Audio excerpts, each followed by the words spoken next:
Hello my dear students and welcome you again to another session of noun. ठीक है, noun का इसके पहले हमने काफ़ी वीडियोस किया, 4 to 5 पार्ट्स किया है। ठीक है, आई थिंक 4 to 5 पार्ट्स हो गया है। Now come to another concept of noun. आज हम पढ़ेंगे nouns and cases which is very important in the sense कि यहाँ से बहुत सारे क्वेश्चंस आते हैं। और आज हम पढ़ेंगे नाउन्स एंड केसेस में कि अपॉस्ट्रोफी एस का यूज कहाँ कहाँ पे होता है। ठीक है, अपॉस्ट्रोफी बहुत सारे स्टूडेंट्स को लगता है कि अपॉस्ट्रोफी एस एक डेकोरेटिव पीस है, कहीं भी उसको सजा दो, लगा के सजा देना, बट ऐसा नहीं है। ये डेकोरेटिव पीस नहीं है, अपॉस्ट्रोफी एस का एक सिग्निफिकेंस होता है। ठीक है, खास खास जगह पे अपॉस्ट्रोफी एस लगता है। चलो पहले तो हम चलते हैं कि ये अपॉस्ट्रोफी एस लगाते कहाँ है और किस लिए लगाते हैं, अपॉस्ट्रोफी एस क्यों लगाते हैं। ठीक है, apostrophe S is used to denote possession, possession बताने के लिए, या दूसरे शब्दों में आप ओनरशिप भी बोल सकते हो। जहां भी हमें पोजेशन बताना हो, जहां भी ओनरशिप बताना हो, जहां भी मालिकाना अधिकार बताना हो, जहां भी का के की का सेंस है, वहां क्या लगाते हैं, अपॉस्ट्रोफी एस। और कुछ स्टूडेंट्स के दिमाग में ये भी आ रहा होगा कि हम ऑफ से भी तो ओनरशिप ही बताते हैं। ओनरशिप बताने के लिए, पोजेशन बताने के लिए ऑफ का भी यूज करते हैं। ठीक है, और अपॉस्ट्रोफी एस भी यही बताता है, दोनों का यूज करते हैं। तो आज हम देखेंगे ना कि कहाँ कहाँ पे अपॉस्ट्रोफी लगता है, कहाँ अपॉस्ट्रोफी हटा के ऑफ लगाते हैं और कहाँ ऑफ लगा के अपॉस्ट्रोफी लगाते हैं। ठीक है, ऑफ हटा के। ठीक है, वैसे तो दोनों पोजेशन ही बताता है। Suppose I give you 2 sentences, अब मैंने 2 सेंटेंस लिखा मैंने the dramas of Shakespeare are very interesting.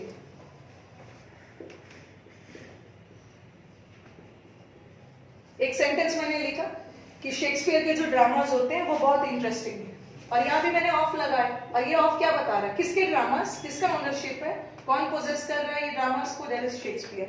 तो यहाँ का ऑफ भी आपका पोजेशन बता रहा है। अब मैं इस सेंटेंस को अपॉस्ट्रोफी के साथ भी सब्स्टिट्यूट कर सकती हूँ। से लिखा मैंने शेक्सपियर्स ड्रामास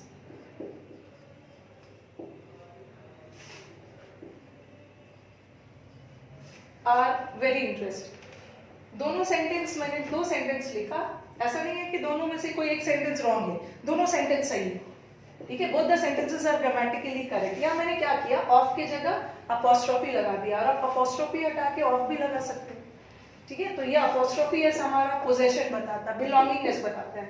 और एक चीज आप और नोट करोगे ना कि जनरली हम अपॉस्ट्रोफी किस लिए लगाते हैं, apostrophe is used for contraction. Contraction का मतलब क्या है, किसी चीज को छोटा करने के लिए, जैसे कॉन्ट्रैक्ट करने के लिए। थोड़ा सा आप देख लो, जैसे मैंने लिख दिया इट्स, इसमें अपॉस्ट्रोफी लगा दी। देखो ये अपॉस्ट्रोफी का क्या मतलब है, ये यहाँ एस का मतलब ना इट इज भी हो सकता है या इट हैज भी हो सकता है। तो आपने देखा कि इस 2 वर्ड को मैंने छोटा कॉन्ट्रैक्ट करके इसमें अपॉस्ट्रोफी लगा दी। तो generally apostrophe S they are used for contraction, sentence को छोटा भी करता है। देखो यहाँ पे the dramas of Shakespeare 1 2 3 4 word का था, और इसको मैंने अपॉस्ट्रोफी लगा के 2 वर्ड में कन्वर्ट कर दिया। तो अपॉस्ट्रोफी हम यूज करते हैं सेंटेंस को कॉन्ट्रैक्ट करने के लिए। नो डाउट ये पोजेशन तो बताते ही। अब चलो, ये तो अपॉस्ट्रोफी बोलता क्या है ये हमने पढ़ा। अब हम देखते हैं अपॉस्ट्रोफी के यूजेस। ठीक है, इससे रिलेटेड हमारे एग्जाम्स में कहाँ कहाँ पे कैसे कैसे एरर्स आने वाले हैं। ठीक है, let us start. Major errors कहाँ से आए, और मैंने अपने कमेंट बॉक्स में देखा बहुत सारे स्टूडेंट्स ने डिमांड किया है। ठीक है, डिमांड किया है कि मैम आप टेंस का वीडियो डालो, बर्फ का डालो। No doubt I will fulfil your demands. धीरे धीरे आपको सब वीडियोस मिलते जाएंगे। ठीक है, और भी जिन स्टूडेंट ने इस चैनल को सब्सक्राइब नहीं किया है, जो वीडियोस मिस कर गए हैं, तो काइंडली आप इस चैनल को सब्सक्राइब करिए, इंग्लिश विद रानी मैम, ताकि आपको पहले वाले वीडियोस भी मिल जाए, और अभी जो जितने भी लेटेस्ट नोटिफिकेशंस अपडेट्स वीडियोस के आएंगे वो आपको डे टू डे मिलता रहे। ठीक है, एंड वन मोर थिंग कि और जो ऑलरेडी सब्सक्राइब कर चुके हैं, I am very thankful to them. ऐसे ही वीडियोस को लाइक करते रहो और शेयर करते रहो अपने दोस्तों के बीच में, एंड अपने कमेंट बॉक्स में अपने कमेंट्स देते रहो। और जिन्होंने नहीं शेयर किया, नीचे you have the bell button है, उसे दबा के आप चैनल को सब्सक्राइब कर सकते हो, ताकि आपको और भी आगे अच्छे अच्छे वीडियोस मिलते रहे। ठीक है, अब चलो हम अपॉस्ट्रोफी के यूजेस से स्टार्ट करते हैं। Uses of apostrophe S. Apostrophe S का यूज कहाँ कहाँ करते हैं और कैसे कैसे एरर्स आते हैं।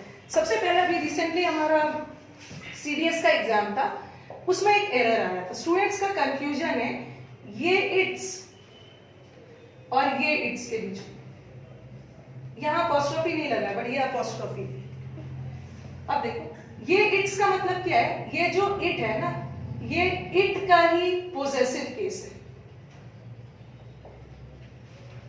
इट हमारा एक प्रोनाउन है, ठीक है, इट प्रोनाउन है, इसका पोजेसिव केस है। अगर मैं सिंपल लैंग्वेज में बोलूं तो इट का मतलब क्या है, इट का मतलब होता है इसका,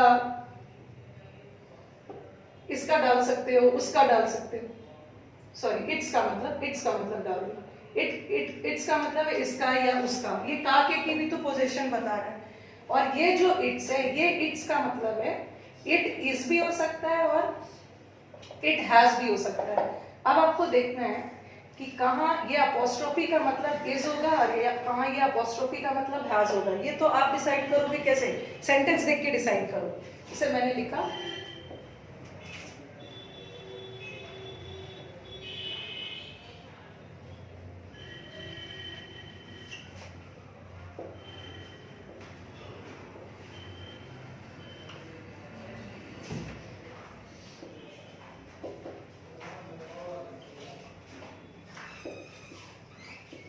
ठीक है, ये जो अपोस्ट्रोफी वाला इट्स है ना, ये अपोस्ट्रोफी वाला इट्स है। और याद रखना कि ये जो इट्स है ना इसमें पहले से, ये जो हमारा इट्स है इसमें पहले से एस लगा हुआ है, ठीक है, ये पहले से ही पोजीशन बता रहा है, इसलिए इसमें फिर से अपोस्ट्रोफी नहीं लगा हुआ, इसमें अपोस्ट्रोफी लगेगा। और ये अपोस्ट्रोफी का मतलब इस भी जा सकता है, हैज भी जा सकता है। आपको सेंटेंस के अकॉर्डिंग डिसाइड करना है। लाइक आपके पास दो सेंटेंस मैंने लिखा, इट्स रेनिंग और इट्स अ गुड बुक। अब सेंटेंस देख के आप डिसाइड करो ये क्या है। इट इज बीन रेनिंग नहीं होगा ना, यहाँ पे अपोस्ट्रोफी का मतलब क्या है, it has been raining. Okay, यहाँ इट्स अपोस्ट्रोफी इसका मतलब क्या निकला, हैज।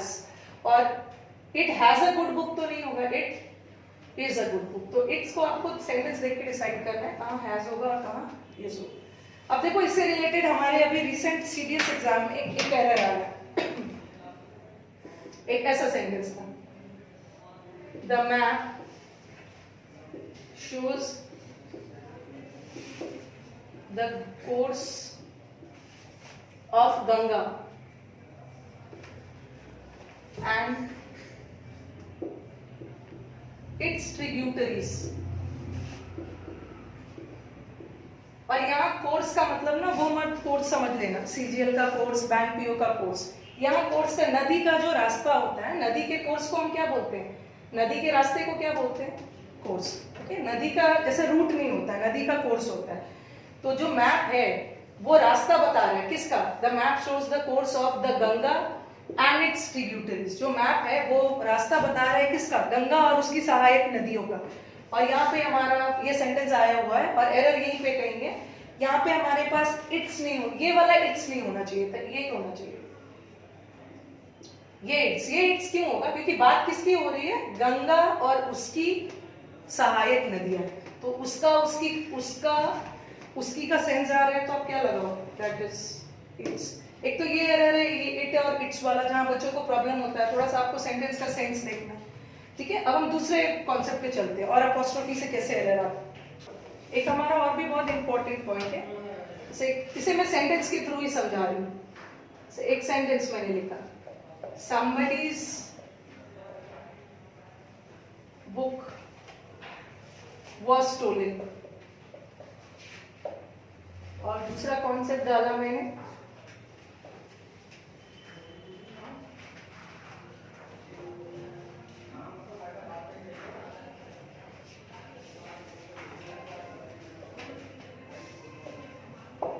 यहां भी अपोस्ट्रोफी वाला रूल से एरर आता है हमारा। somebody's book was stolen, इसकी हिंदी क्या है, somebody's book was stolen मतलब किसी का बुक चोरी हो गया। और यहाँ somebody's else book was stolen, किसी और का बुक चोरी हो गया। दोनों में डिफरेंस है, ये somebody मतलब किसी का और somebody else का मतलब किसी और का बुक चोरी हो गया। अब आपको क्या करना है कि जब भी हमारे सेंटेंस में somebody, nobody, anybody ये आ गया तो आप अपोस्ट्रोफी किसके साथ लगाओगे, somebody's, nobody's के साथ, ये सही है। बट जब भी somebody, nobody के साथ else वर्ड आ गया, whenever you have the word else followed by somebody, तो अब आपका अपोस्ट्रोफी somebody's में नहीं लगेगा, अब किसमें लगेगा, else's। ओके, समटाइम्स हमारे एग्जाम में ऐसा भी दे देते somebody's else's, ये भी गलत है, ठीक है। दोनों में अपोस्ट्रोफी नहीं लगेगा, अपोस्ट्रोफी एक ही में लगेगा, किसमें, वो है else's में। अगर else वर्ड ना हो, अकेला somebody nobody हो तो उसमें लगेगा, ठीक है। ये तो हमारा सेकेंड था। अब हम थर्ड पे चलते हैं। ऐसे ही वाला रूल एक आर्टिकल में भी आता है, वो हम आर्टिकल में अलग से डिस्कस करें। एक मैंने सेंटेंस लिखा, सेंटेंस का एक छोटा सा, पूरा सेंटेंस कंप्लीट भी नहीं कर रही हूँ, एक वर्ड डाल रही हूँ, मालाज एंड प्रियाज अकाउंट, और दूसरा मैंने लिखा मालाज एंड प्रियाज ज्वाइंट अकाउंट। आप दोनों सेंटेंस को ध्यान से देखो और बताओ मुझे कि दोनों में डिफरेंस क्या है। डिफरेंस क्या है कि यहाँ चलो, यहाँ अकाउंट है और यहाँ पे जॉइंट अकाउंट है। यहाँ क्या पता चल रहा है कि माला की अकाउंट अलग है और प्रिया की अकाउंट अलग है, दोनों की अकाउंट अलग अलग है।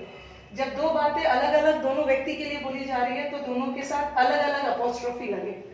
बट यहाँ क्या क्लियर हो रहा है, यहाँ पे देखो, यहाँ माला और प्रिया दोनों की अकाउंट जॉइंट है, दोनों की account same, means both the girls are having the same account, ठीक है, एक ही जॉइंट अकाउंट है। तो जब भी दो बातें मिलकर एक ही चीज के लिए बोली जा रही है तो हमें एक ही अपोस्ट्रोफी लगाना है, वो भी किसके साथ, वो भी सेकंड वाले सब्जेक्ट के साथ लगाना है। तो मालास का हटेगा, दैट इज प्रियास। आपके दिमाग में आएगा कि चलो दोनों बातें एक ही के लिए बोली जा रही है तो एक ही अपोस्ट्रोफी लगना चाहिए, तो क्यों ना हम फर्स्ट के साथ ही लगा दें।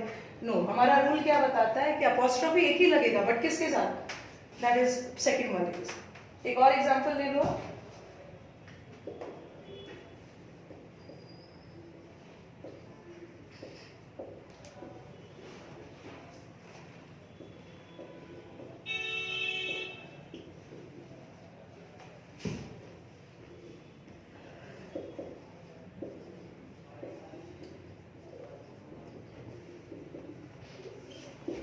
yes, see the sentence।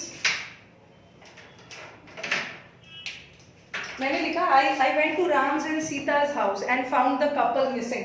मैं राम और सीता के घर गया, देखा कि कपल मिसिंग था। कैसे पता चला कि राम और सीता का एक ही घर है? ओके, राम और सीता का एक ही घर कैसे पता चला? Means they are couple, they are living in the same house, एक ही घर में रह रहे हैं। इसका मतलब है जो हाउस है, दोनों का हाउस एक ही है, तो एक ही अपोस्ट्रोफी लगना चाहिए, वो भी किसके साथ, सेकंड वाले के साथ। राम स्टार्ट आएंगे, आई वेंट टू राम्स नहीं होगा, I went to Ram's and सीता's house, ठीक है। एक और मोर कॉन्सेप्ट कवर करते हैं अपोस्ट्रोफी में। ये सब हमारा बेसिक एरर्स है जो जनरली हमारे कॉम्पिटिटिव एग्जाम्स में आते हैं। आपको याद होगा हमने इसके पहले कंपाउंड नाउन पढ़ा था, ठीक है। एक वीडियो में हमने कंपाउंड नाउन पढ़ा था जिसमें मैंने आपको बताया था, जैसे मैंने लिख दिया सिस्टर इन लॉ, ठीक है, I wrote sister in law. तो सिस्टर इन लॉ में, सिस्टर इन लॉ को प्लूरल करने के लिए मैंने क्या बताया था कि जनरली कंपाउंड नाउन को प्लूरल करने के लिए एस किस में लगाते हैं, एस उसके रूट वर्ड में लगाते हैं। सिस्टर इन लॉज नहीं होगा, it should be sisters in law. But apostrophe के साथ ये केस नहीं है। अगर मुझे बोलना हो सिस्टर इन लॉज मैरिज, ठीक है, मुझे अपोस्ट्रोफी लगाना हो, जहां अपोस्ट्रोफी कब लगाते हैं, जहां का के की का सेंस आता है। तो मुझे अगर बोलना हो कि सिस्टर इन लॉ की शादी, तो आपको आएगा कि चलो सॉरी प्लूरल बनाने के लिए हम एस तो इसमें लगाते थे, तो अपोस्ट्रोफी भी इसमें लगाएंगे, नहीं, अपोस्ट्रोफी हमेशा लास्ट में, ठीक है। सिस्टर्स एस लगाएंगे इसको प्लूरल करने के लिए, बट अपोस्ट्रोफी लॉज में लगेगा, सिस्टर इन लॉज मैरिज, ठीक है। तो आई थिंक अपोस्ट्रोफी का बहुत सारी चीजें आपको क्लियर हो गई होगी, ठीक है, अपोस्ट्रोफी से रिलेटेड।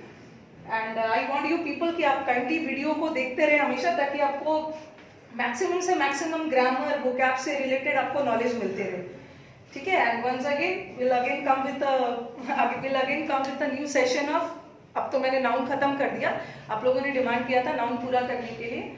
अब देखती हूँ, आप अपने कमेंट बॉक्स पे अपने कमेंट्स डालते रहो, and according to your requirement next video लेके आऊंगी, ठीक है। And do like and share the video.